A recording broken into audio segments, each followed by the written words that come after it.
Welkom op deze avond van het Logos Instituut. Dit is de eerste avond van een serie waarin wetenschappers aan het woord komen over allerlei geloof en wetenschap gerelateerde onderwerpen.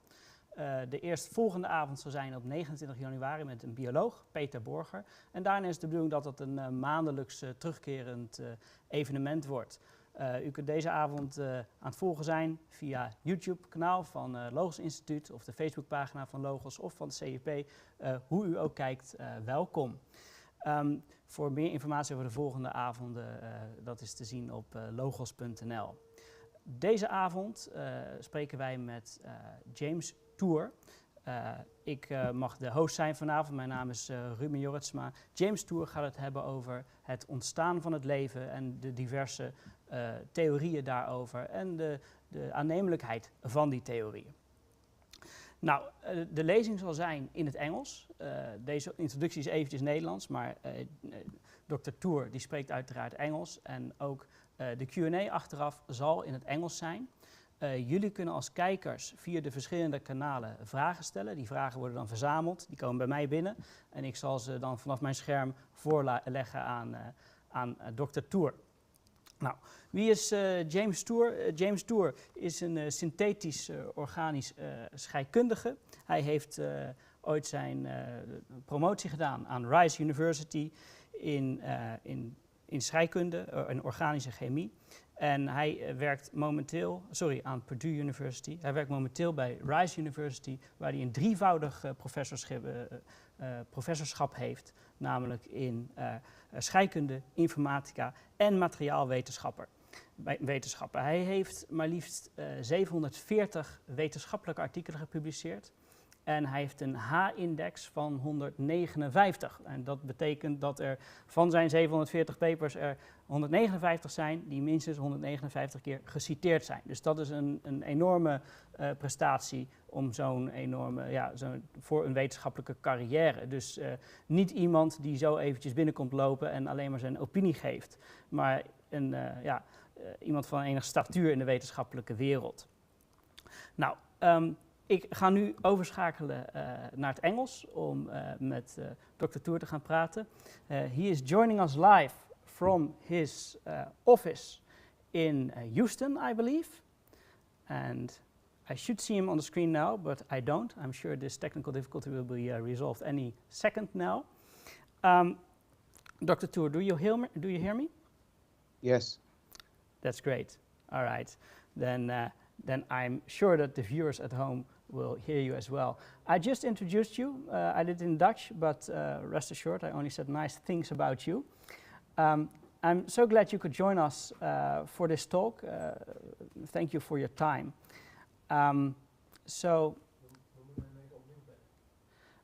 We're having some technical difficulties, so we're going to have to reconnect with you right now. Is that okay? Okay, just let me know what you need me to do. Oké, ja. Nou, die technische problemen die worden momenteel opgelost.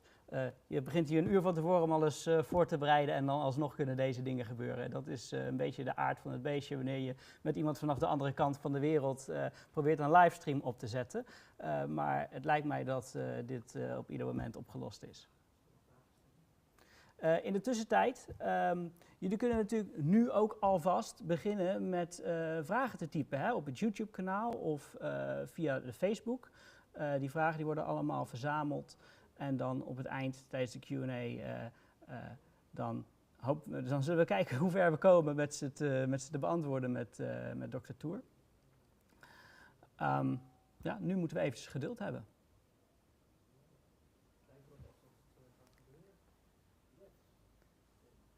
It's all set? Could you please say something, Dr. Tour? Yes, I can hear you just fine. I'm glad you got it on the screen now. Yes, everything's fine. So we can start. Take it away. Okay, well, let me share my screen. And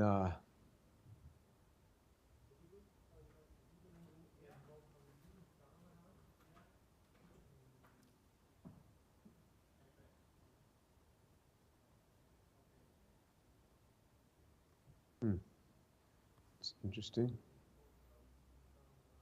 Not seeing it come up. It's not sharing on my end either. Let me stop that. Let me stop it and try it again. I will try it again. Share screen.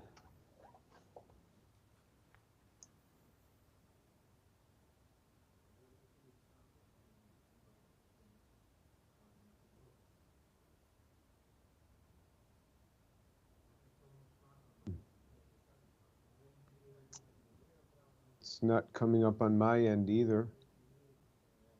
I went to the little box that said share screen. I clicked on the PowerPoint slides and I pushed share screen and it doesn't seem to be doing anything. Switch screen or window. Let me try this.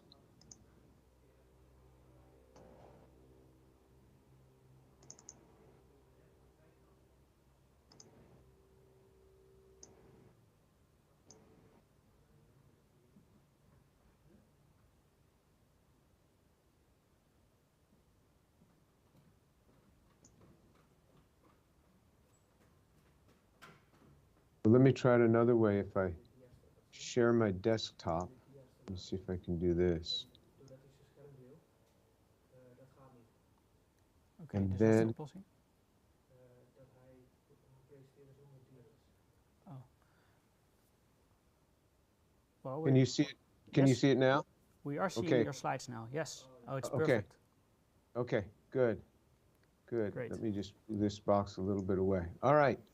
So, Ruben, just let me know audibly if something goes wrong, because just just speak to me if people aren't hearing me or something, okay? I will do so. As far as I understand, everything's checking out now. Okay, so I'm going to give talk a little bit about the nanotechnology work that we do, and then I'm going to give a critique on the origin of life research.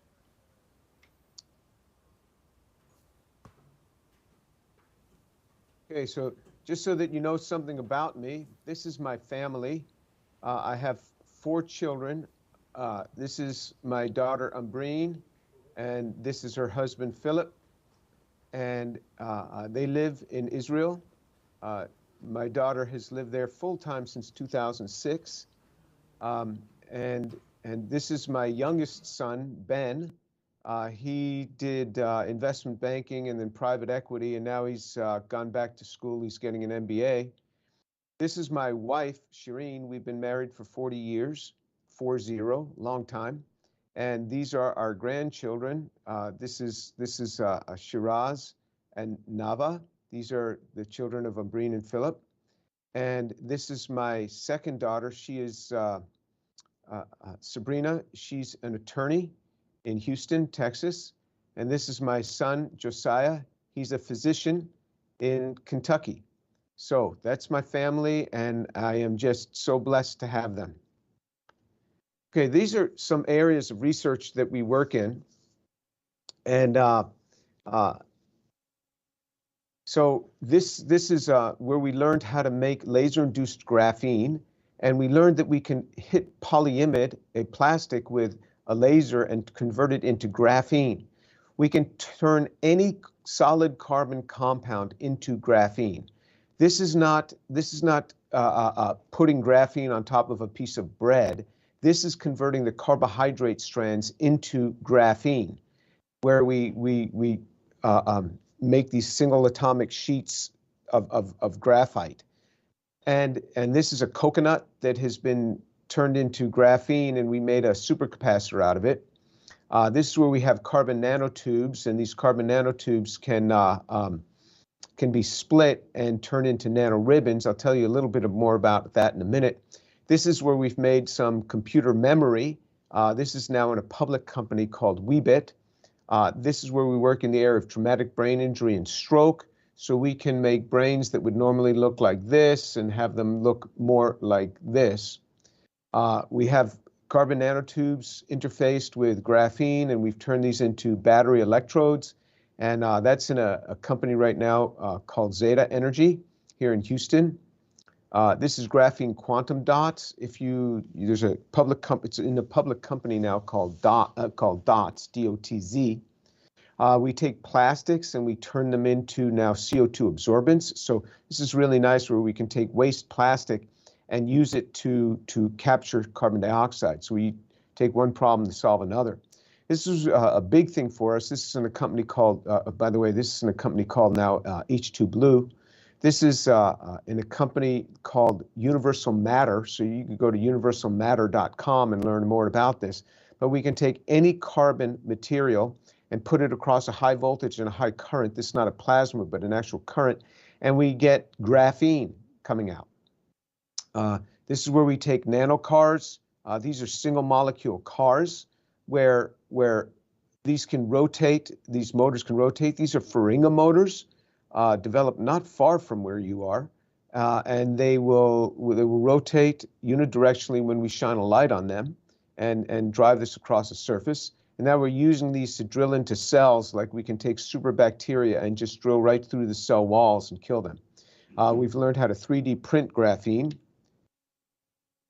And this is a rat which has had its spinal cord completely cut in two at the base of the neck, complete transection. Then we put 1 drop of a 1% solution of graphene nanoribbons in polyethylene glycol, and after 2 weeks, the brain remaps the connections, and it gets up and starts walking again. This is with a completely cut in two spinal cord. So this is something we can do. It scored an 18 out of 21 on a mobility scale, where 21 is the optimal mobility, and that's after 2 weeks. And then you're going to see this transition after 3 weeks. You see she's doing really quite well, and a total recovery of a spinal cord that was completely cut in two. So that's the types of things we work on. Here's the companies that have started out of my group in the last 7 years. Dots, which I told you about, and Weebit, the silicon oxide the computer memory company. Both of these are now public. Zeta Energy for battery, Neurocords for the graphene nanoribbons for spinal cord repair, Flash, Universal Matter for the flash graphene. Nanorobotics is doing the molecular machines drilling into cells. Xariant is a pancreatic cancer treatment. That's in phase 2 clinical trials right now. LIGC is the company that's working with laser-induced graphene. H2 Blue, the plastic. We have another company called Texting Tips, and Roswell. This is for DNA sequencing, DNA memory, just based on molecular electronic memory. Rust Patrol, which is a corrosion inhibitor.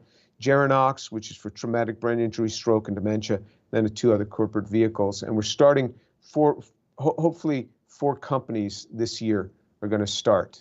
We'll get those going. So that kind of gives you a background. Now, I'm not going to mention God or gods in any of this right now. And so what I want you to think about here is that I don't need to mention God. I don't need to mention religion. I am just going to use science to critique science. Abiogenesis is the origin of life from non-living matter. It's the origin of life from non-living matter. To construct any convincing theory of abiogenesis, we must take into account the condition of the earth about 4 billion years ago. So this is not my definition here. Here's the definition. It's coming from dictionary definitions. For a synthesis to be categorized as being prebiotically relevant, it must use chemical reagents and conditions that are presumed to be available upon an early Earth or accessible to an early Earth. All right, it's not what can be done in the lab today, but abiogenesis is the origin of life from non-living matter. All right, abiogenesis takes place before biology, before biological evolution can begin. Hence, it is prebiotic or prebiology. What are the characteristics of life? Again, this is not my definition. These are others' definitions. Its responsiveness to the environment, its growth and change, its ability to reproduce, it has metabolism and it can breathe, it can maintain homeostasis, being made of cells and passing traits on to offspring. Homeostasis is the steady state internal physical and chemical condition. Ruben, is everything showing up okay?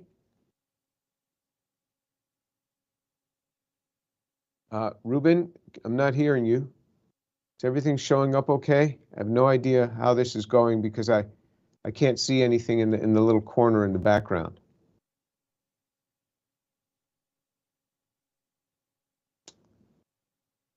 Hello? Is everything showing up okay?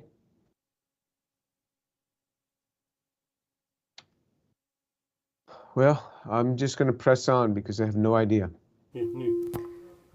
Yes, Dr. Tour, everything's fine. You can just continue. Oh, okay. Sorry for the confusion. Yeah. Origin of life. Molecules don't care about life. Organisms care about life.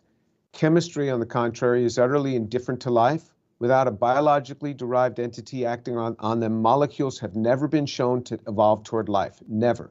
I don't care what anybody says. Show me where molecules have evolved toward life. We've never seen it. We've never seen it. Doesn't happen. Almost every chemical synthesis experiment on origin of life research can be summed up by a protocol analogous to this. You purchase some chemicals, generally in high purity, from a chemical company, mix those chemicals together in water in a high concentration or in a specific order under some set of carefully devised conditions in a modern laboratory. You obtain a mixture of compounds that have a resemblance to one or more of the basic 4 classes of chemicals needed for life, which are carbohydrates, nucleic acids, amino acids, or lipids. Then you publish a paper making bold assertions, engage with the ever gullible press, and just watch the layperson say, wow, you see, scientists understand how life formed, and then that encourages a generation of textbook writers to make colorful, deceptive cartoons that have nothing related to what the experiment was, where they'll show slithering creatures coming out of a prehistoric pond. But here's the synthesis problem. Molecules that compose living systems always show homochirality, meaning they have non-superimposable mirror image. The vast majority of organic compounds are like this, unless you're very small, something like acetic acid or acetone or water. Those don't have chirality, but the vast majority of organic compounds have it. When building a molecular system, constant redesigns are needed. The synthetic reactions do not know how to stop their course of reaction. They'll just continue. There's no targeted goal. They don't know they're working toward life. They have no brain. Time, people say, is the great savior of abiogenesis. It is not. Compounds decompose. I've showed lots of data on my YouTube channels where you take the very experiments that these people are showing, and it decomposes very rapidly under the very conditions in which they make it. A prebiotic system does not have the ability to easily purify structures. Reagent addition order is essential.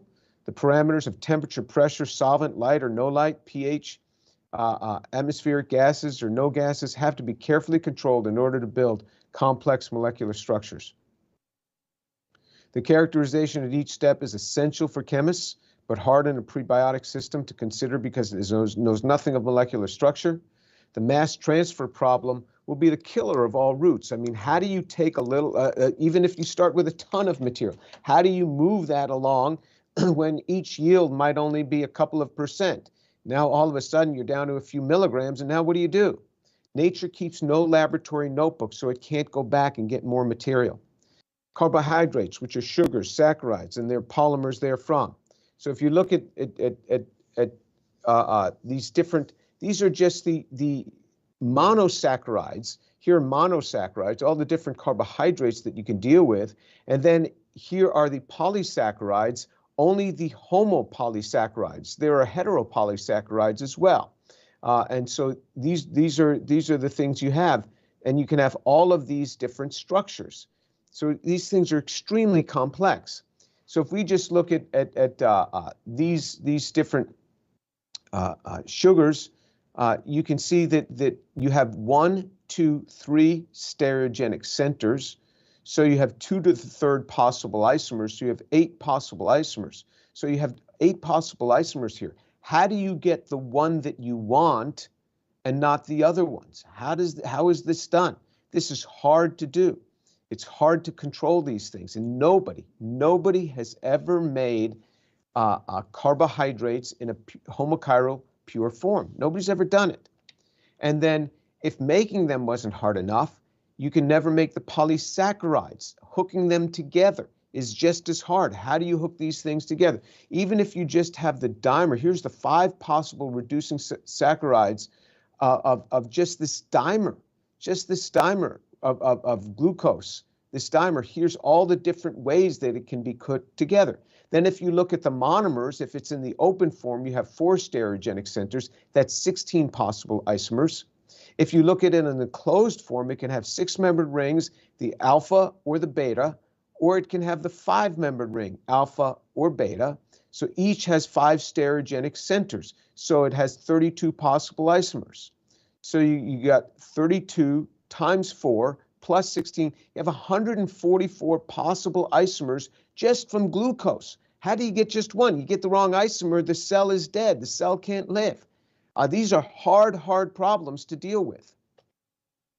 If you look at polysaccharide systems, when you hook them together, cellulose has this 1,4 linkage where these are beta linkages where they're coming up. That's cellulose. People don't generally eat cellulose for nutrition.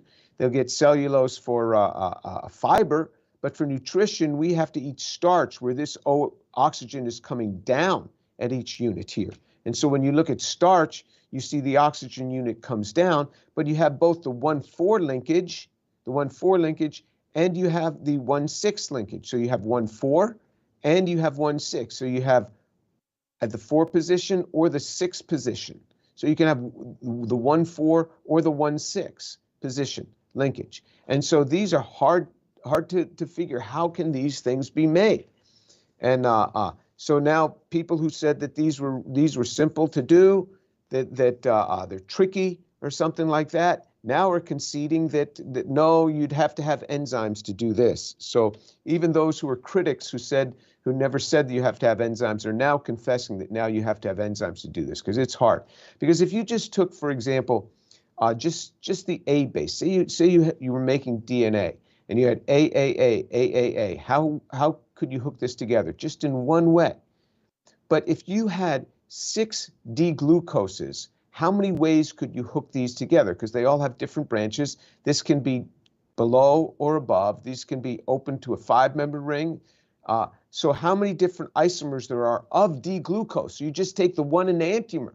How many different isomers of just the 6 units? Well, you can get 10 to the 12th. You can get 1 trillion different isomers on hooking these together. This is hard to figure out how to do. So that's why when we go in a lab to make these, you have to keep all of these other groups protected and do this very selective protection, deprotection to be able to do it.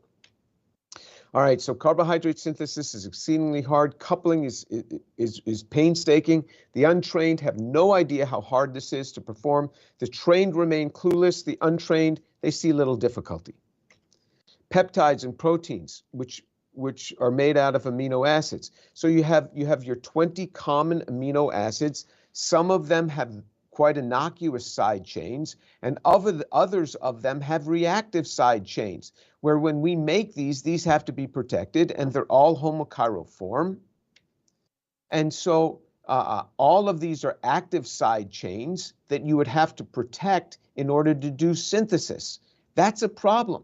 How do you do this when you want to make peptides? And everybody who makes these either uses the ones here that do not have any active side chains, like they'll say glycine. Look, it works with glycine.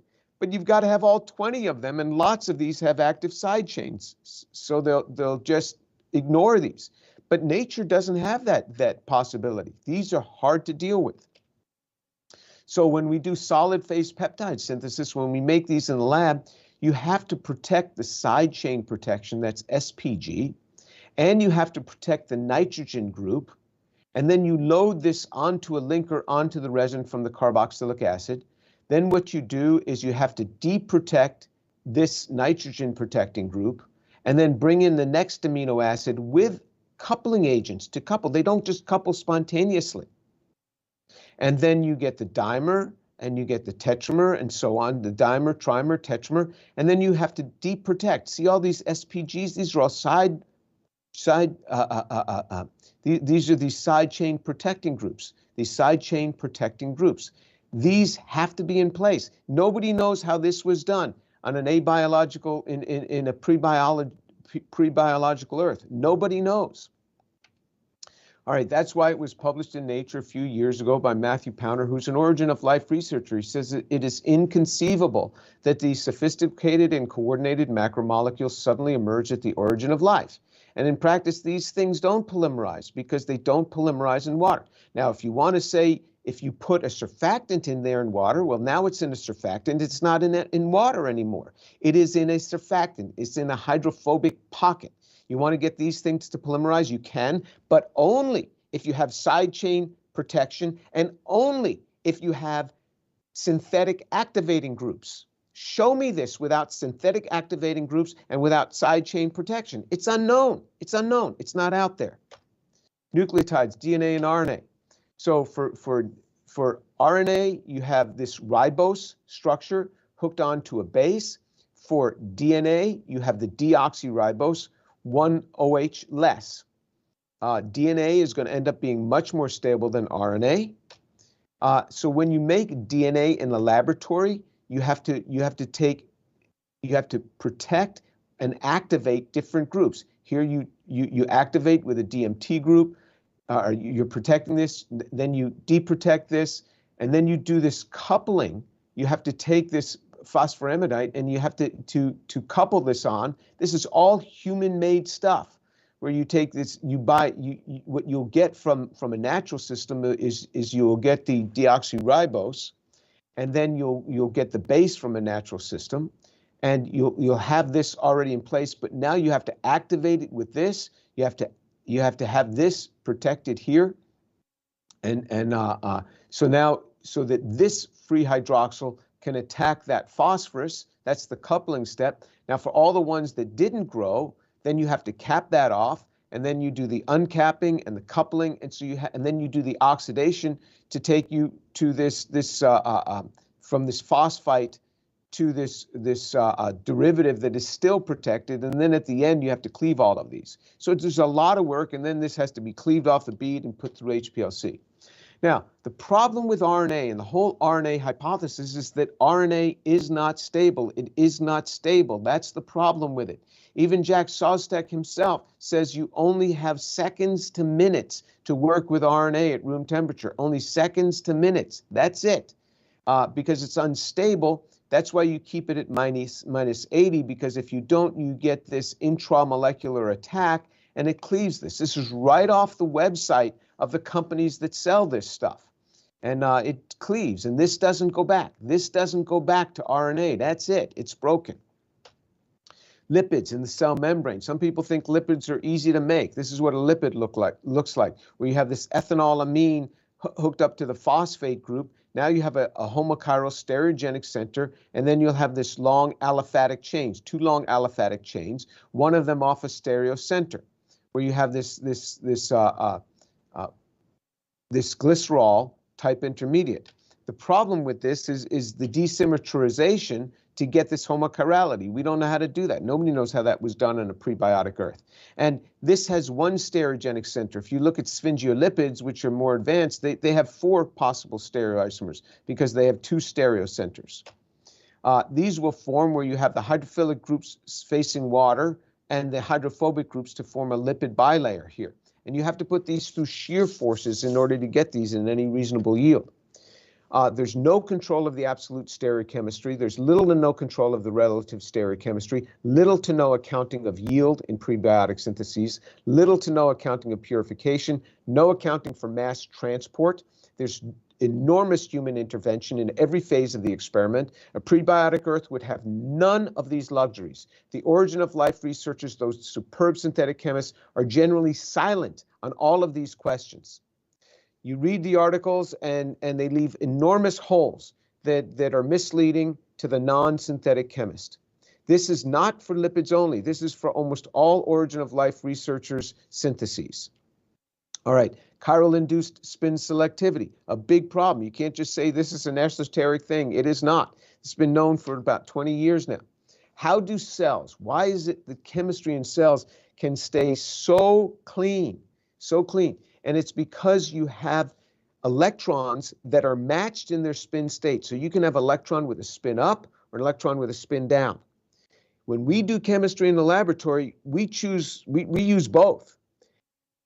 Nature doesn't do that. In natural systems, you get an electron, it will single out an electron of one particular spin, either spin up or spin down, and it will select this and have it go down a chiral environment. When it goes down a chiral environment, where you had to have chirality before life ever started, then you can choose and get selective chemistry. If you can't get selective chemistry, if you get mixtures, life is never going to start. You've got to have high yield, and you look in any cellular system, it's high yield. You say, well, simpler cells didn't have that. No, simpler cells are going to get gummed up the same way.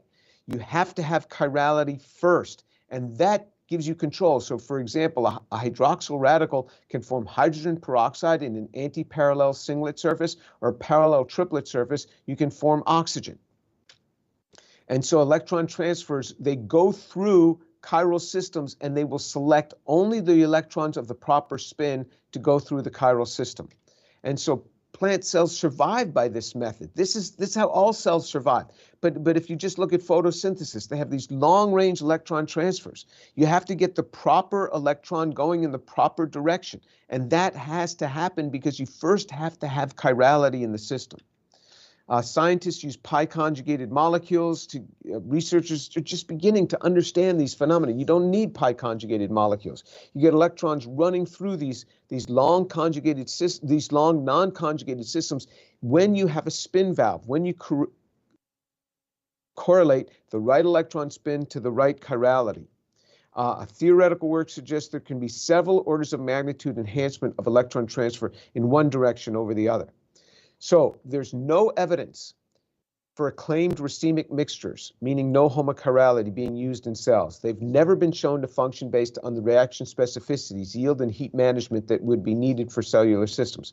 Vast numbers of electron transfers take place in lipid bilayer membranes, so it is baseless to summarily dismiss the need for lipid homochirality. And how do proteins noted above become homochiral when there is no prebiotically relevant route ever shown to make amino acids in homochiral form or to separate the enantiomers or to polymerize them? But like so much that is promoted by those speaking about the chemistry of life's origin, there are incorrect claims that make the chemistry of life appear easy.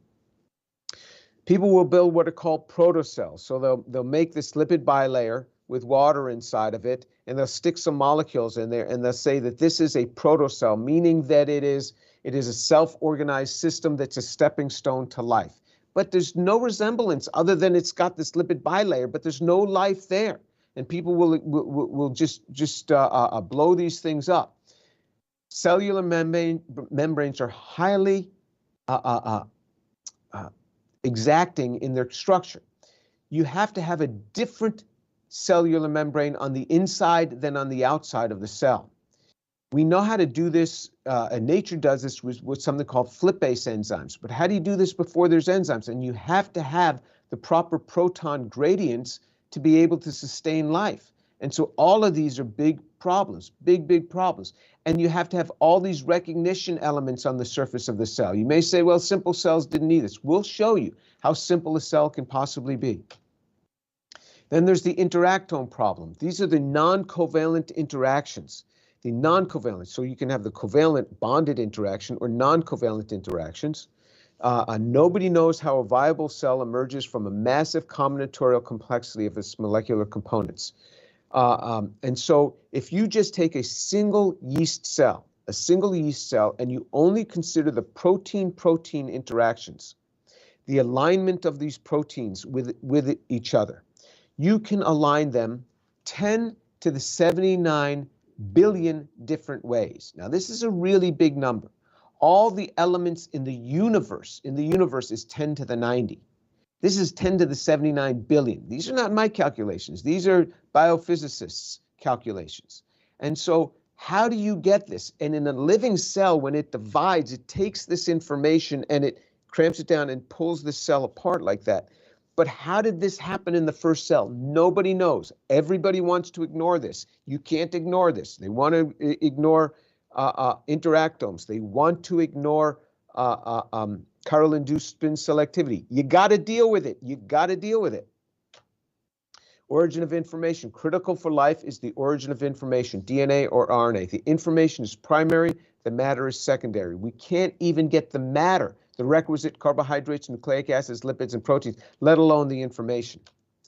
Try to build a cell hypothetically. Okay, so let's see what would it take to really build a hypothetical cell. So a dream team cannot make a cell a living cell if given all the chemicals in homochiral form and the informational code. Now, you say, well, what about Craig Venter's experiment? Well, what Craig Venter did in 2010 is he copied an existing bacterial genome and transplanted it into another cell that was already existing. So what you can do is if I go out and I take the computer memory, the computer operating chip out of my car, and I copy that in my lab, in my clean room here at the university, if I were able to copy that and put it back into the car, would you say that I made that car? No, I just copied a piece and put it back in the car. But in 2016, what he did is he removed all but 473 genes from a natural genome and transplanted it into another cell. That's what he did. He didn't make the cell. He didn't make the interactomes. He didn't make all these chiral-induced spin selectivity things. Didn't make any of that. In 2021, he added 19 genes back in to get it operating a little bit better so that it could reproduce. Okay, so I make a challenge. A Nobel Prize would probably be awarded if anyone could make a working cell. Not a complex cell, even just a simple minimal cell that shows the functions of life. Okay. What do you need for functions of life? You have to have responsiveness to environment. Again, not my definition. Growth and change, able to reproduce, have a metabolism and breathe, homeostasis, this internal action, and being made of cells and passing traits on to offspring. That's what it has to be able to do. So if you want to have anything that looks like a biological cell, this is the minimal cell. So you say, well, cells were much simpler back then. They were just bacteria. Okay, well, and really simple bacteria. Okay, fine. Well, what would you need? Some form of metabolism is going to be needed to provide molecular building blocks. Genetic replication is going to be needed. And you're going to have a boundary membrane. So you're going to have these three main features. We'll look at the details of this. The necessity of coordination between boundary fission and full segregation of the previously generated twin genetic templates could be added to this definition. Another fundamental characteristic that could be added to the essential features of a minimal cell is the ability to evolve, which is a universal characteristic among all known living cells. We will make these two letters optional for this challenge. All right, so what's known? The smallest natural genome that we know of today, capable of autonomous growth or laboratory cultivation in pure culture and also in a defined medium, is M. genitalium. It's a 580,000 base. That's 580,000 bases. So you have DNA that's 580,000 units long. The first theoretical minimum gene set was proposed by Mushkin and Kunin, consisting of 256 genes. Later, one integrative study utilized a larger data set and included some other results, and they came up, you're going to need at least 206 genes. Well, what is a gene? A gene is a distinct sequence of nucleotides forming part of a chromosome, the order of which determines the monomers in a polypeptide or nucleic acid, which a cell or virus may use to synthesize what it needs for life. So you're going to need at least 206 genes. This is not 206 nucleotides. This is 206 genes. So say each gene set may be hundreds of units long, and you need then 206 of these. So this is what you're going to need. And here's the minimal gene set. This is what you're going to have in your gene set. It's going to have to be able to do DNA replication, repair, restriction, and modification. It's going to have a basic transcription machinery, amino-acyl tRNAs, tRNA maturation and modification, ribosomal proteins, ribosomal function, maturation and modification, translation factors, RNA degradation, protein processing, folding, secretion, cellular division, transport, and energetic and intermediary metabolism, glycolysis, proton motive force generation, pentose phosphate pathway, lipid metabolism, biosynthesis of nucleotide and cofactors. These authors did not include rRNA or tRNA genes, and they recognized that the basic substrate transport machinery could not be clearly defined, even though this minimal cell would rely greatly on the import of several substrates, including all 20 amino acids, because it doesn't have any biological ability to make them. So you're going to have all 20 amino acids available to this thing. So you have to have all these functions. All right, so you have to first make each one of the segments. You have to make sugars, which are the carbohydrates, amino acids, nucleotides, and glycerol. You have to make all 4 of these classes first.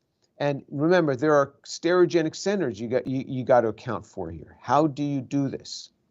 And then what you have to do is you have to make these. So nobody's made these in prebiotic methods that are prebiotically relevant, particularly the sugars. They've made some amino acids. They've found some of these things that have come in on meteorites. Very small amounts of these with very poor chirality, optical activities here, but nonetheless, we'll be nice. We'll just provide all of these. Okay, we'll give you all of these. Now all you got to do is polymerize these. Well, how do you polymerize these? Even detractors are saying, yeah, you got to first have enzymes to polymerize these. So these we can't do. Peptides, how do you polymerize these? Nobody has shown the polymerization of amino acids that bear reactive side chains. Nobody has ever done this in water, showing this and in any prebiotically relevant manner without having to first protect these. How do you polymerize these? We don't know, because you get swapping out where you get these just break apart because of this attack. If you're going to run on RNA, if you're going to run on DNA, then it's a lot easier because you don't have this intramolecular attack. But again, it's very hard to make very long ones. And the lipids, how do you desymmetrize these? It's not known. But anyway, nice guy, I'll just give you all of these. I'll give you all of these. Give you all the amino acids, the nucleotides you want, glycerol, everything you want. I'll give you the carbohydrates, the peptides, the nucleic acids, and the lipids in polymerized form of these, any sequence you want. So I'll even give you the informational code. You have everything. Now just go in a lab and make a cell. You got everything here. Can you do it? A Nobel Prize awaits you. Can't do it? Come on, a Nobel Prize awaits you. What's wrong? You're better than a mindless Earth. So how do I know that nobody really knows how to do this. So nobody who's a scientist would say that they can take all these components and build a living cell. But somehow on an early Earth that happened. Yeah, right. Okay, so I know we're nowhere close to being able to solve this because we can look at our progress relative to the target of making a cell. And what happens is the goalposts keep moving further away. They're not static. We just learned about chiral-induced spin selectivity 20 years ago. That's the problem. We learned about this 20 years ago, and so then you see this ups the game. The cell has become much more complex than we thought. The interactome problem, which is the Leventhal paradox 2.0, is a real problem. How do you get these interactomes to align up? These are real problems. So the cell, every year, the cell becomes more complex, so it's moving further away from us faster than we are moving closer to it. So when people say things like researchers have solved the puzzle of the origin of life, that's an amazing claim. You know, we don't believe it, because you look at it and then you read the paper, you go back and go away from the news article to the actual paper. Don't send me news articles. If you don't say, hey, look in the news, it says this, I'll delete it. Send me the actual paper. Send me the actual paper, because when you see the actual paper, you will see they didn't make any cell. They took a membrane and they just bought all these building blocks and they rammed it into here. But they have nothing. Nothing was building. And then they say they make the first cell. That's nonsense.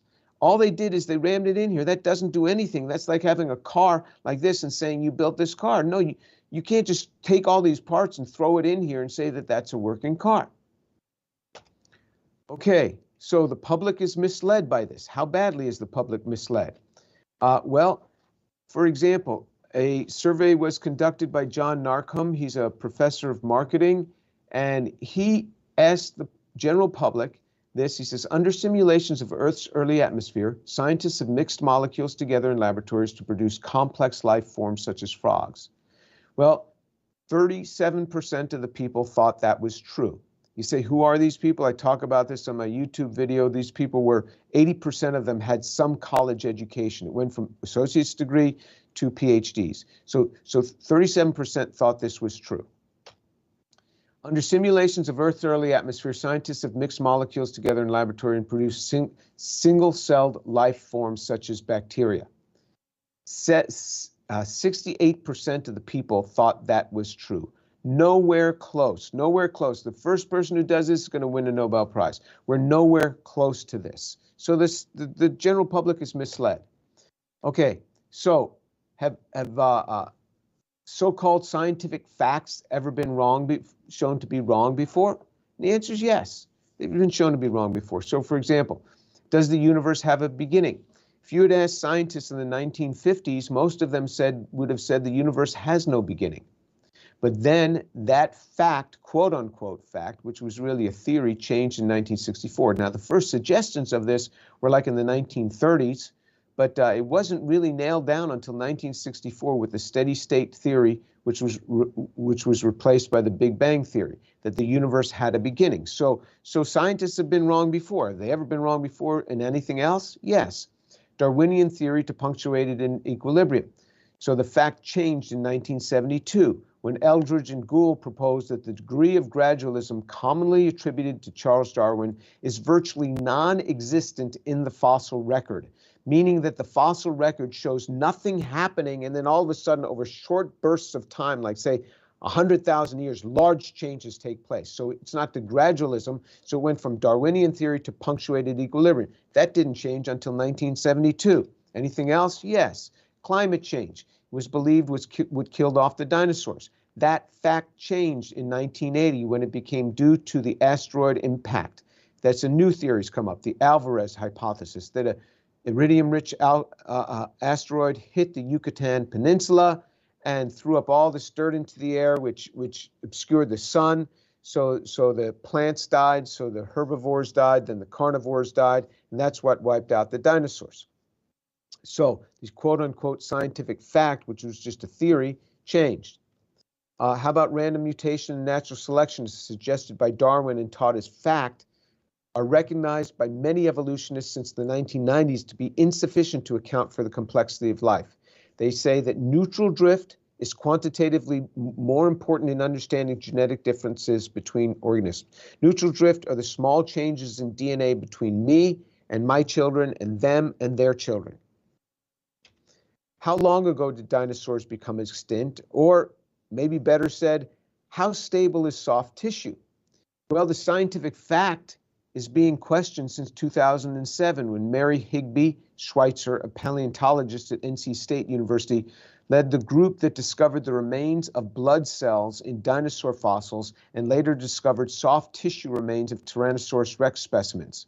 In 2015, researchers reported finding structures similar to blood cells and collagen fibers preserved in bone fossils of 6 Cretaceous dinosaur specimens, which are approximately 75 million years old. So what is 75 million years old has retained organic structure where you have whole blood cells. We're not talking about fossilized blood cells, but whole blood cells. And in the last 6, 7 years, lots more of these. So how stable is soft tissue? There's a question there. It turns out to be a lot more stable than what we thought, or dinosaurs became extinct not as long ago as we thought. And so there's a lot of questions out there. I hope you understand that what I did as I addressed science with science. I didn't invoke God into any of this. I didn't invoke religion into any of this. I didn't have to. I never spoke of God of the gaps. As a scientist, I would never say that we will never understand the origin of life. One day in the distant future, we might understand life's origin and evolution of complex systems. We don't understand that today. We might understand that one day. As a scientist, I could never say that we will never understand it. But if we do understand it, that doesn't lessen God. We'll just see him as all the more magnanimous. If you had asked somebody in the 1700s, why is it that if you have parents, two parents that are tall, their children are tall? I don't know. I don't know. Maybe God just does it that way. But now we know, because of the structure of DNA from the 1950s and a lot of genetic work further since then, we know that DNA is going to define height in the sense that DNA would be transcribed to RNA, the RNA to the proteins, which are the little nanomachines that build us. And so that doesn't make God less in our eyes because we understand how it was done. In fact, I look at him and I say, you're amazing. I mean, this is amazing the way this is done. Okay, now, how about scientific facts versus the Bible? Well, as far as I know, there's never been a scientific fact that has been in controversy with the Bible. So, for example, a scientific fact is water, H2O. Now, you can have isotopomers, but it's still water, 2 hydrogens and an oxygen. You may have an H1, an H2, or an H3. You may have an oxygen 16, an oxygen 17, or an oxygen 18, but water is 2 hydrogens and an oxygen, and that will be the same throughout the universe. That will never change. There's never been discordance between scientific facts and statements in the Bible, so there's no need to reconcile them. The so-called scientific facts, which are really theories, are constantly changing, even on the order of decades, and certainly on the order of a century. So trying to twist the Bible to fit scientific theories is a frustrating endeavor. Don't let professors with their bold claims of facts upset you. Theories or conjectures are not facts, but unfortunately and shamefully, many professors themselves do not make the necessary distinction. This leads to the confusion of generations of students and even professors themselves. Okay, so to the Christian student, this is to the Christian student who's inundated with misinformation. I have a word for you. It says in Deuteronomy 13:3-4, you must not listen to the words of that prophet or dreamer. The Lord your God is testing you to find out whether you love him with all your heart and with all your soul. It is the Lord your God you must follow, and him you must revere. Keep his commandments and obey him. Serve him and hold him fast. You're going to hear many things in your life presented to you by professors as if they are fact, and they're not fact. You can ask him or her to show you the facts. Where is that a fact? Not that is consensus. Consensus changes all the time. The steady state approximation for the origin of the universe was consensus in the 1930s. Should we have gone with consensus? No. So that was quite different. So let me just close with this, because I was told that I could insert this, and I want to do that. There's this verse in the Bible that says, I, even I, am the one who wipes out your transgressions for my own sake, and I will not remember your sins. If you do not know the Lord Jesus Christ, the Bible cries out. This is God speaking. He says, I, even I, this is God speaking. I'm the one who wipes out your transgressions for my own sake, and I will not remember your sins. God will wipe them out. And Jesus further says in Matthew 11:28-29, come to me, all you who are weary and heavy laden, and I will give you rest. Take my yoke upon you and learn from me, for I am gentle and humble in heart, and you will find rest for your souls. And so come to Jesus. That is the message of the gospel. Come. Here's my last slide. You can email me at drjamestour.org, tour@drjamestour.org, and I give you an invitation to anyone that does not believe in the physical resurrection of Jesus Christ. Hear how I became a believer. If you want to hear how I became a believer in Jesus Christ, I welcome you to send me an email, and I will share with you. We'll get together by Zoom, and I'll share with you. But this is not for believers. This is just for people who don't believe, and they want to hear why I believe. I'll give you that time. And but you got to email me and ask me, and you can't email on behalf of a friend. That friend has to email me and make the request. And you can see my YouTube videos at Dr. James Tour. Okay, at Dr. James Tour. That'll work. And with that, I am going to see if I can figure out how to stop sharing. Okay. All right. And Yes. Thank you very much, Dr. Tour. Do you hear me? yes, I hear you. Great. I hear you. Great. All right. Thank you very much for this talk. We have quite a number of questions coming in from the various platforms where people were watching the live stream. Dennis asks the question, and he says, a question from a brother here. Could you please give an example of an irreducibly complex feature that is understandable for everybody and not just for scholars? Yeah, so I never have used that nomenclature. That is the nomenclature of others. Use this idea of irreducible complexity. I've never used that. And what I find is that when people use it, you will always have somebody contest with it. So that's not a that's not you know, something that I push. I just talk about the complexity of the chemistry. So I'm familiar with the arguments that came out, which are 25 years old, more than 25 years old, and the gentleman that first put forth those arguments of irreducible complexity, I know him. He's been to my home, but I don't use those arguments, so I'm not going to put those forward because that's not an argument that I use, and I don't like defending other people's stances. I completely understand. So Chris Idema asks the question, how are enantiomers separated in the lab?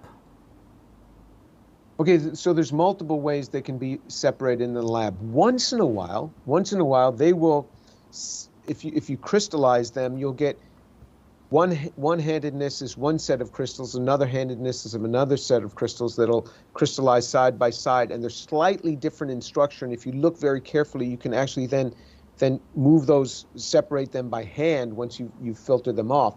And that's actually what was originally done with these carbohydrates by Fisher, and beautiful experiments, but that's rare. Generally, the way they're done, you can do it by chromatography, where you have another chiral element acting upon it. So you use a chiral column. So when you go through a chiral column, now the two different enantiomers will react with that chiral column to form diastereomers. Then they will run through differently, and you separate them in that way. Or what you do is you derivatize them, so that you derivatize them with another stereogenic center. So now the two, what were two enantiomers, become two different diastereomers, and now you can separate them by chromatography or by crystallization or by solubilization parameters, and then you take off the derivatizing group. I'm speaking a lot of high-level chemistry that I'm sure that many people can't follow, but there are multiple ways to do this in the laboratory. And there are natural means of doing it as well, but these natural means generally don't do it in very high EE, and when they do, all of it is mixed together. They're mixed with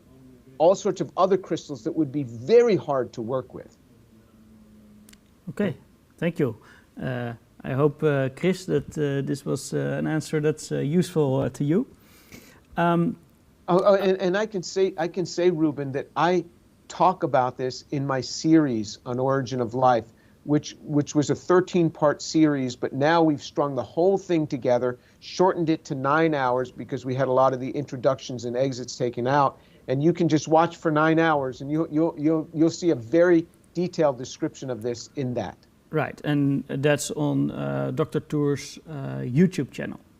Yes. Right.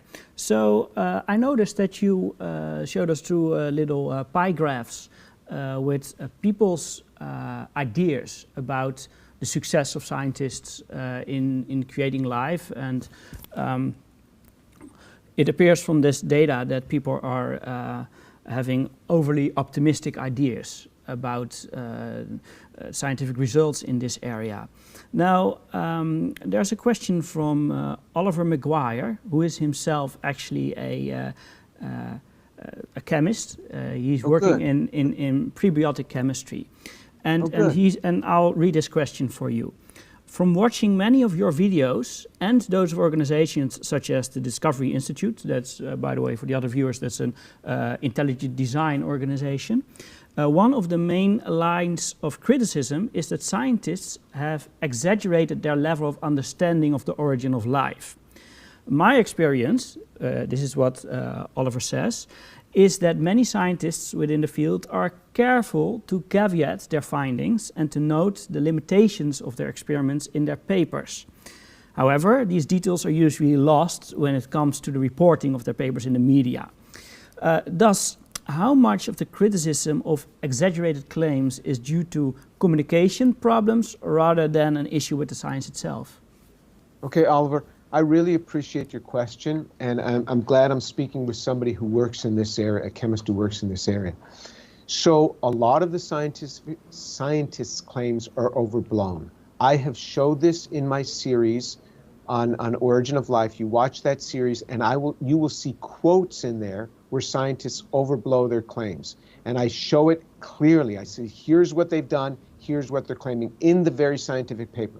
Now, when they share with the press often, they make statements. The press will quote them with statements that go way, way beyond what they've even said in their paper. Because when they say it in their papers, you know, Oliver, they have to be a little bit more careful because this is going to be critiqued by peers, and you can only go so far in your paper. Now they've gone further than they should, but now when they quote they say things to the press, they go beyond that because you can see their quotes in the press, and that's in my video series, and you will see actual quotes on this.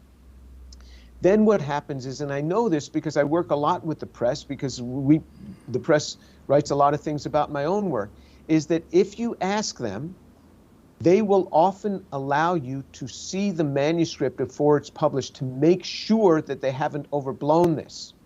And still, much of this gets out there. And there's many examples of this. Now, sometimes you don't have the chance. Certain strictures of the press, they don't allow you to see the article and make any corrections. And then in those cases, you know, it's not the Origin of Life researchers' problem. But the Origin of Life researchers are not without blame here. Now, many researchers hype up their work, but the problem with the Origin of Life hype is that it gets into textbooks, and those textbooks then affect generations of students, and it's never corrected. You never see the Origin of Life researchers saying, oh my goodness, how did that get in that textbook? We've got to pull that thing back. And that's what resulted in those generations of people that say, we've created frogs in the lab. Frogs, 32% of the people. And 68% of the people say we've made simple organisms like cells or bacteria in the lab. As you know, Oliver, we're nowhere close to that. But that's how mystified the public is. And the Origin of Life researchers are not without blame. I just published an article in the journal Inference. So it's a free online journal called Inference. If you just did James Tour Inference, and that article just came out, and I think it was entitled Much Ado About Nothing. And if you just look that up, you will see the actual quotes from Devaraj and what he said to the press, and what he said in his own articles and what he said in the press. And that's right where I go after, and I talk about this. I critique his article and just see what they said. Okay? Thank you for that. Don't you think that this is a general problem, not just with Origin of Life research, that when scientists are talking to a lay audience, that they are making their claims, well, let's say, more clear? Like maybe even yourself do as well. Would you say the same things? I am guilty as charged. I am guilty. Yes, because we get very excited about these things and we talk about these things, but there's a big problem. There is a big difference on this. The difference is when I get excited about my work and make big claims about my work, it does not affect a generation of people so that they are utterly lost and confused on this. This has gotten so out of hand that what Jim Tour says about how excited he is about his work and the ramifications of this doesn't get into textbooks that go from beginning school, which we call first grade, all the way up to graduate school in the university. I have books where they talk about the primordial soup of where life came out of, that are even in graduate programs in universities. It's that bad. It's that bad. So something has to be turned back. So yes, I'm guilty as charged, but it's orders of magnitude different, Ruben. I see. Okay. One more question of this same researcher. He says, as a researcher in prebiotic chemistry, I would say that many very challenging problems still exist in the origin of life field. So he's acknowledging that, including some challenges that you have pointed out. We do not yet have an adequate answer to all of these challenges. This is an active field of research, and so this is to be expected. What would you consider to be the key questions that need to be answered for you to be satisfied that scientists can say we have addressed the origins of life? What was the name of this questioner? What was his name? This is the same person, Oliver McGuire. It's still Oliver. Okay. Yeah. All right. Good. Thank you, Oliver. Okay. For example, when I look at John Sutherland's synthesis, terrific. He's an amazing synthetic chemist. But Shapiro, as Steve Benner has pointed out, Shapiro has written about this for a long time, but we still continue to do these things. But what I would like to see, go ahead and make a carbohydrate. If you have a carbohydrate, okay, how are you going to polymerize these polymerize a carbohydrate for me without using enzymes to make any, you can even just take D-glucose and polymerize this thing for me. And then deal with the mass transfer problem. How do you envision origin of life starting with, I don't know, I'll give you a ton. I'll give you a metric ton of material. And then think about how you're going to move this down in a random fashion and have material transfer. Deal with the material transfer problem. How do you deal with it? And then it's the whole purification problem. How do you deal with these mixtures without having adequate purification? And you don't even know what you have because there's no characterization. But the deal with the mixtures, how do you deal with these mixtures of things? What is the origin of the information? Where does the informational code come from? You say, well, this was random, it happened to form. Yeah, when that degrades, how does it ever form again? You know, how do these things happen again? So you have the mass transfer problem, you have the information problem. You have the interactome problem. How do you get the non-covalent interactions that are absolutely necessary? Why are there non-covalent interactions, Oliver, in a cell? Let's just take the yeast cell where you have 10 to the 79 billion possible arrangements.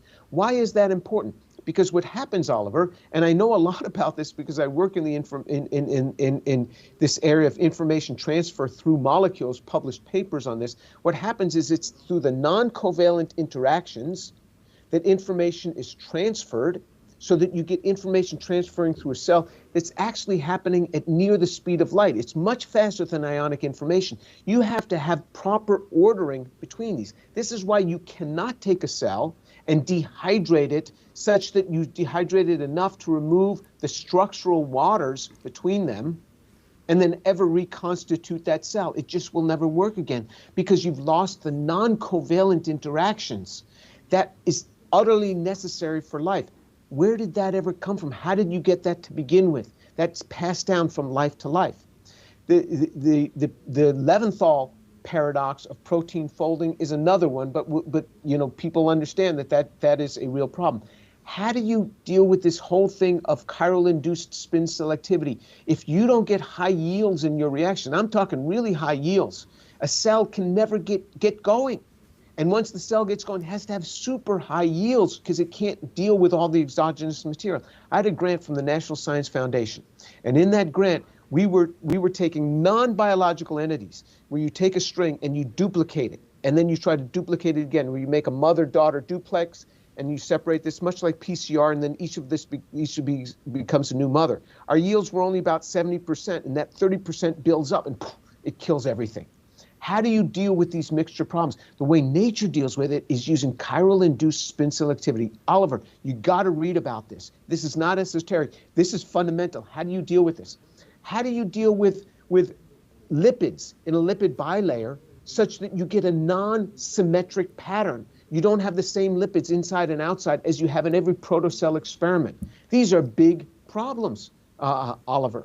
And how do you deal with the stability problem in RNA? RNA, if you don't have the right chelators around, these things decompose so fast. Even Jack Szostak himself says you only have seconds to minutes to deal with RNA before it's going to decompose. How do you deal with that? In my mind, that takes the RNA hypothesis and boom, it's out the window now. So those are some problems, Oliver. I could go on, but those are some. Well, that's quite a list. I'm sure there could be plenty of follow-up between the two of you, and I apologize to the rest of the audience, because this is what happens when two scientists discuss with each other within their field. Then, well, for many of the ordinary people, it just goes over our heads. So I have a very, very difficult question for you, Dr. Tour, and this is a question by Erica, and she says, how would you explain to a layperson, very briefly, why life could not arise from non-living matter? I could never say that it could not happen. That's exactly what I'm saying. As a scientist, I can't say what can happen and what can't happen. It's just that all I've ever said, I've never said it can't be done. All I've ever said is that we are clueless on life's origin. We don't know how it's done, and it's not even that we are really close. No, we are not close, and we get further away every year as we learn more about the complexity of a cell. So I say we're not close to cracking this problem, but I never said it cannot be done, because to prove the negative is a very difficult thing in science. Okay, thank you. This is a question by Andre. And he says, I've heard that it can be difficult for scientists who are intelligent design proponents, and by the way, we're not claiming that you are, maybe you're not, but you can answer that for yourself. It can be difficult for intelligent design proponents to function in an environment where molecule-to-man evolution is the prevailing paradigm. From censorship in scientific magazines to getting fired. And he wants to know, is this true? And if so, have you ever experienced anything like that? Yes, it is true, and I have never pushed that I am an ID proponent. In fact, on my website, under this topic, the first thing it says is, I am not an ID proponent, because I don't think that intelligent design is satisfying enough to me to explain the problems that are here. Because I don't know how to prove intelligent design. I don't know how to prove it, because we don't have a tool that gives us intelligence. So I avoid that nomenclature. But absolutely, it is a very hard thing when you do not go along with the status quo. It was for Galileo, and it was for many scientists. But the scientists that affected the world the most, it was the scientists that took a stance. Now, I started getting into this long after I was already a tenured full professor with a chaired professorship, which means that somebody has donated a lot of money to the university to supplement my salary. And that's called a chaired professor in the US. So long after I was established, I started getting into this, so it's harder to get rid of me. Now, have I lost some grants? Have I been kept out of certain organizations and certain academies because of it? Absolutely. Yes, there is backlash when you go against the scientific community. There's absolutely backlash. If they're younger professors, it is harder than if you're an older professor like me. But if they've done this to me to try to keep grants from getting to me, and you say, oh, this is just conspiracy theory, this is not real. No, this is real.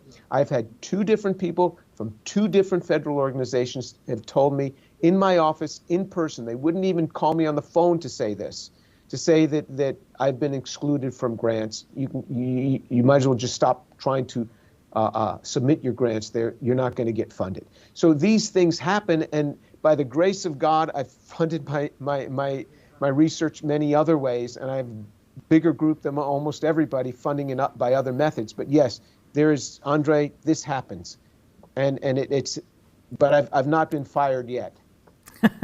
Great. All right. JD asks, what do you think of the clay hypothesis, where clay acts as a kind of substrate for nucleotides? Yeah. If you go back to my Origin of Life videos, I talk about this and I show the data. I don't just talk about this. I show the data. I show the papers. What happens on clay is you can get very short oligomerizations occur on clay, but it's not just normal clay. I go through in this series about what happens. They use vol clay, and to get vol clay, so it's a commercial clay, number one. Number two, you take it and you treat it with very strong acid-base mixtures, and you treat it in many special ways.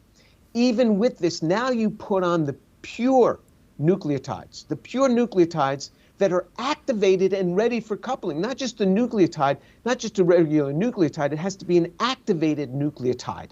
So in other words, you need a leaving group on that phosphorus that's other than OH. So it's not really a nucleotide, it's now an activated nucleotide. And then when you polymerize it, they're very short. I'm talking about 4-mer, 5-mer, 6-mer, that's short. And then when you look at it, it's not the 3', 5' coupling that's in RNA. You get a lot of it is the 2', 5' coupling. So it's no longer RNA. Say it doesn't matter. Matters a lot. What happens when you have the wrong coupling pattern there? When you have the wrong coupling, it acts as siRNA, small interferon RNA, and it shuts down all the translation and transcription sequences just cut as a result of this. So this whole transcription of information is cut as a result of this. So I don't think much of it because it's highly tuned, and then when you look at it, it's an utter mess. And I show those very papers. So you got to look at the papers and you see, this doesn't work. It doesn't work. You get the 2', 5' coupling. And RNA's a hard problem. Okay, thank you. There has recently been some controversy over the last few months on YouTube. A bit of a debate going on between yourself and Dave Farina. And so he has critiqued some of your criticism of Origin of Life research, and he has also responded to your 13-part series, and it's a very interesting response, I must say, apart from the personal attacks. But among other things, he responded to your point that Origin of Life researchers often work under pristine lab conditions. And he points out that there's also Origin of Life research outside of the lab. And he refers to David Deamer, who does work in hot springs in Yellowstone National Park. And quoting from the paper, if I may, this is what Deamer writes. Cycles of dehydration and rehydration in such freshwater conditions would promote the assembly of membranous structures in which condensation reactions can produce polymers from dissolved monomers. So you get polymers of organic compounds. And then he says, polymerization reactions do occur within the drying film upon rehydration, so when it gets wet again, the polymers become encapsulated within membranous compartments, so within membranes, to form vast populations of protocells that can undergo selection and evolution. What do you say of that? It's nonsense. I say it's utter nonsense because I've read the papers and I've read the data.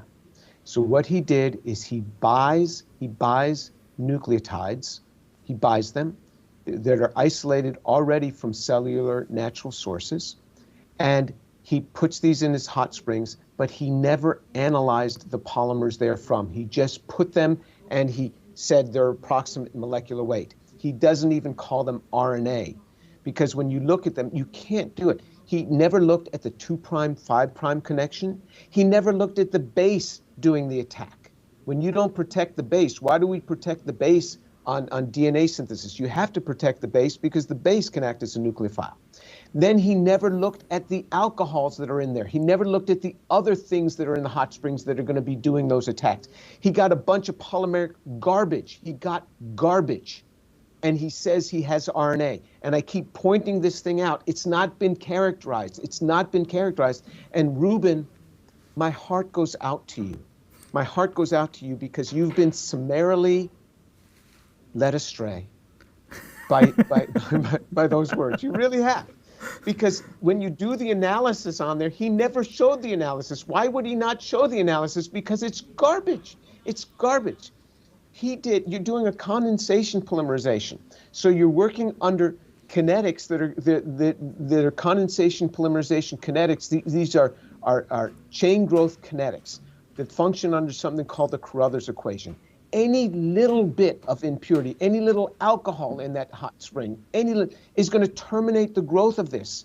Those polymers that he got were utter trash. And then he said that this is in a vesicle and this does evolution. Again, this is what I'm talking about. Oliver, take note. Oliver, this is for you. This is a claim by an origin of life researcher, which was utter nonsense. There is no evolution. There's no RNA in there.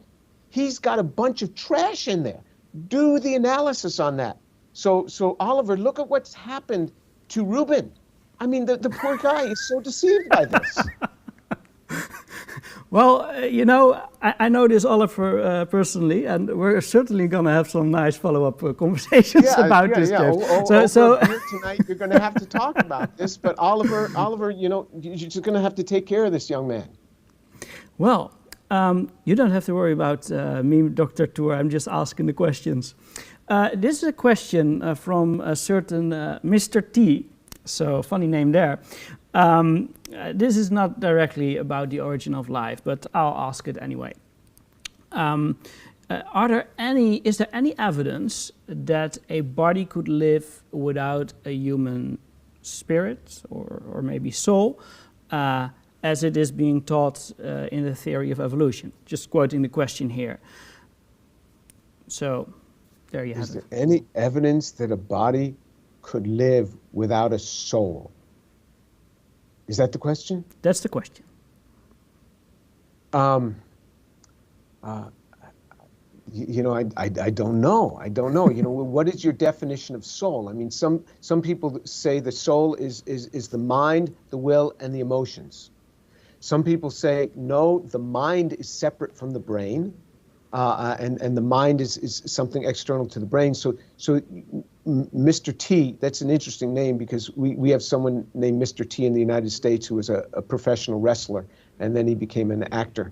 But Mr. T, that's a question that's beyond me because it's getting into the philosophical that I don't know very well, because as soon as you mention soul, it's like speaking about consciousness. It's something that's very hard to define. So I'm going to have to pass on that one.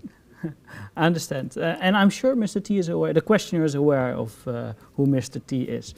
I'm sure he's a fan. Okay. Okay. I think I have one more question. This is a question from Joop Buker. He says, and I'll have to translate it live because the question is in Dutch. If all the chemical compounds that are necessary for life are present in the right amounts, and like, for instance, when an animal has died, like a dead cat, that's what he's asking about, we have all those compounds present. Is that enough for the origin of life, and why doesn't life return in a dead animal like that? And what is dead and alive anyway? Yes. I'm going to try to say your name, Joop Buker. Nice try. but this is an interesting question, because when a person dies, everything is right there. Everything's right there. but let's take it back. It was a person or a cat is very complex. Let's take it back to a single cell. There's something we can think about conceptually, the chemistry that's there. When a cell dies, can anybody bring it back to life? It's a hard question. And what have we just lost? It's not even defined well. What have we just lost? I asked this question to some colleagues. When my kids were younger, I wanted them to see what happens, because very often as a professor, I can just dominate a conversation and just take over it just by asking a few very simple questions. And so we had some biologists, some biochemists and chemists in my home. And I told my kids, I said, watch what's going to happen. I said, we have a cell. That cell has just died. What is it that we lost? And what would we have to do to bring it back to life? They could not even agree on what it was that was just lost, let alone bringing it back to life. So the definition of life, one said it's this ionic potential across the membrane, and the other said no, it's much more than that. It's much more than the ionic potential. So what you're asking me, Jaap Bukhar, is a difficult thing. We don't have a good understanding of even what life is in the sense of what we just lost when a cell dies. There's so much complexity, there's so much going on. What is it that just happened, and can we bring it back to life? Now, usually when a cell undergoes apoptosis, which is a programmed cell death, it kind of sets itself up to die and it starts breaking down things sequentially. If it undergoes necrotic cell death, then it's something dramatic has happened. It couldn't even program the decomposition of its chromatin, and it just kind of explodes, and so that's necrosis. So even cell death isn't even the death event is not that simple. Yeah, it does raise the question, of course, yes, where you do draw the line between life and non-life, and this will be my final question. Where do you draw that line? Is there a certain definition or a set of requirements for life? Because there are these autocatalytic sequences of reactions that some people would say, well, this is something that at least goes in the direction of life. Well, you've been listening to Dave Farina's videos too much. If you think autocatalysis solves this for you, Oliver, you're going to have a deeper talk with Ruben than I had imagined here, because he's. I know Oliver didn't say this, but no. I'm asking Oliver to counsel you. Oh, thank you so much. Just to say that there's autocatalysis does nothing. It really does nothing. I mean, it's just so silly, and we'll deal with that at some point. But autocatalysis does not solve this. Does not bring your life back to you. It does not. And so where I would define life, I'll just go back to the textbook definition of what I gave you in my slides. You've got to have homeostasis. It's got to be based on a cell.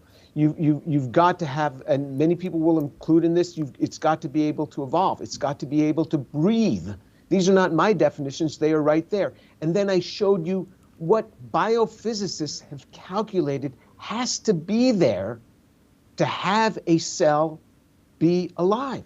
I gave that to you. I mean, there's just this list of things. It's not an easy thing. And you can't just say, well, autocatalysis takes care of it. Oliver, help this man. Well, Oliver is certainly going to have a field day next time he meets me. Well, okay. This is the end of the Q&A. Thank you so much, Dr. Tour, for your time and for answering all of our questions. Some very smart questions, some more basic. But thank you for your patience with us, and good luck with all your work in this area and your own research areas. So we've reached the end of this night, this first in a series of Logos events, and I'm going to switch back to Dutch now. Thank you. Dit was dus de eerste avond, Logosavond van het jaar. Nogmaals, de volgende is op 29 januari met een bioloog, Peter Borger. En check logos.nl voor de agenda van alle toekomstige evenementen. Het is mogelijk om Logos te ondersteunen financieel. Als het goed is er een QR-code op het scherm waarmee dat makkelijk komt. En hartelijk dank voor jullie tijd dat jullie dit hebben willen kijken. En ik hoop dat het interessant was, al was het misschien een beetje complex. En ik wens jullie hierbij een hele fijne avond.